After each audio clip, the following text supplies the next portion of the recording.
This is another one of my favorite cookies from home, Mom's Date Nut Bars. You couldn't go visit without taking some of these home with you. And what's interesting about this recipe is it's very easy to put together and there's no butter in it.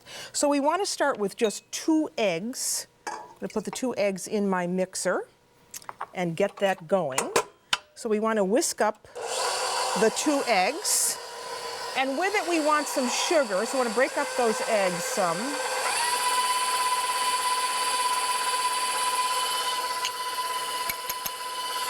Two-thirds of a cup of sugar.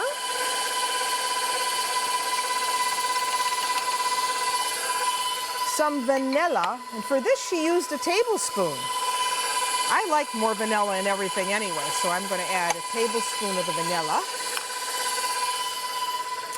And then this recipe only has a half a cup of flour, salt, about a quarter teaspoon of salt, and a half a teaspoon of baking powder.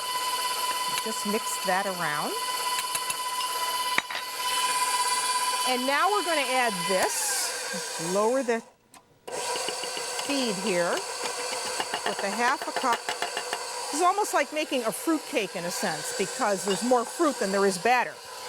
So now we talk about the fruit that she used for this, and that would be dates. So here we have dates, 2 cups, and in a bowl I have some flour, about 1½ tablespoons of flour.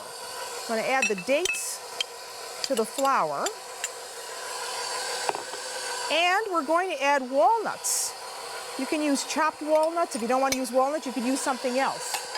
But this is what Mom used. So we want to just coat those nuts and the dates in the flour. Why are we doing this? Because this will help to prevent these from sinking to the bottom of the pan as they're baking. I love this cookie. And my sister-in-law Sharon loves it. My husband Guy loves it. So Mom always made these when we came to visit. All right, so that's that. Now let's stop this machine here and wipe down the sides of the bowl, get all of that flour in there. Remember, that's only 1/2 cup of flour and no butter. I'm going to get that really, really smooth. So while that's beating up, you want to have ready a square baking pan, 8-inch.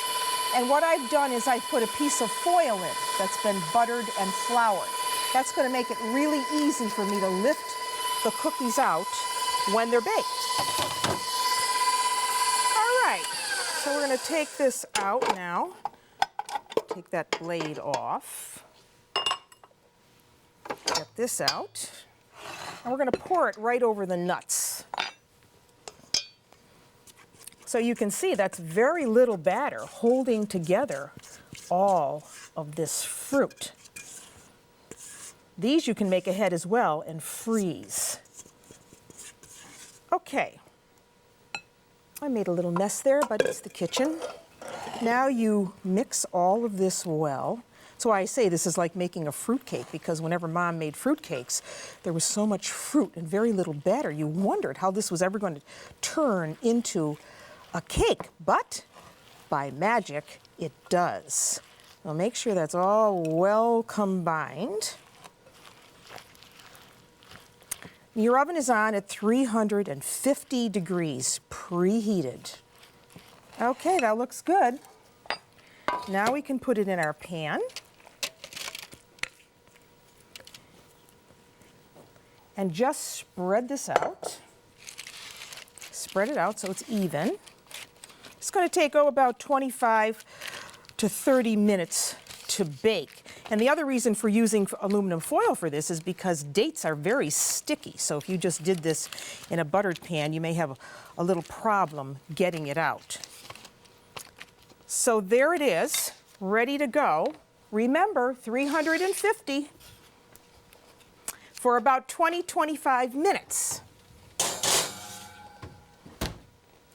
When they're baked,